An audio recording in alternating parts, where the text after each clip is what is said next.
आपल्या राज्यामध्ये अल्पसंख्याक समाजाच्या कल्याणासाठी, रक्षणासाठी नेहमीच राष्ट्रवादी काँग्रेस पक्ष कटिबद्ध आहे. मौलाना आझाद महामंडळ वक्फ बोर्ड आयोगासाठी आपण करोड रुपयाचा निधी दिला. जिथे जिथे अल्पसंख्याक समाजावर अन्याय होतो तिथं आपण ठामपणे त्या समाजाच्या पाठीशी उभा राहतो. आताच बकरी ईदच्या निमित्तानं 4 दिवसापूर्वी माझ्याकडे एक शिष्टमंडळ, नवाब मलिक साहेब, सना मलिक, नजीब मुल्ला अशा अनेक मान्यवरांनी समाजाच्या शिष्टमंडळांनी आणलं.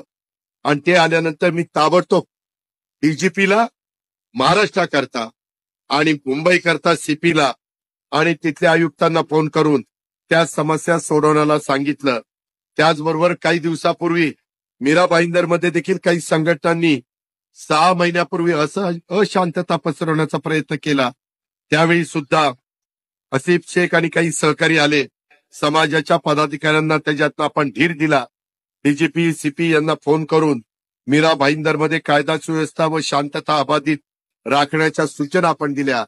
सांगायचं तात्पर्य, आपण फक्त बोलत नाही, आपण ती कृती देखील वेळोवेळी ज्यावेळेस वेळ येते त्यावेळेस ती करून दाखवतो.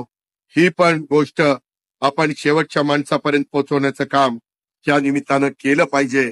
अशा प्रकारची आग्रहाची, नम्रतेची, कळकळीची विनंती मी आपल्याला सगळ्यांना या कार्यक्रमाच्या निमित्तानं करेन.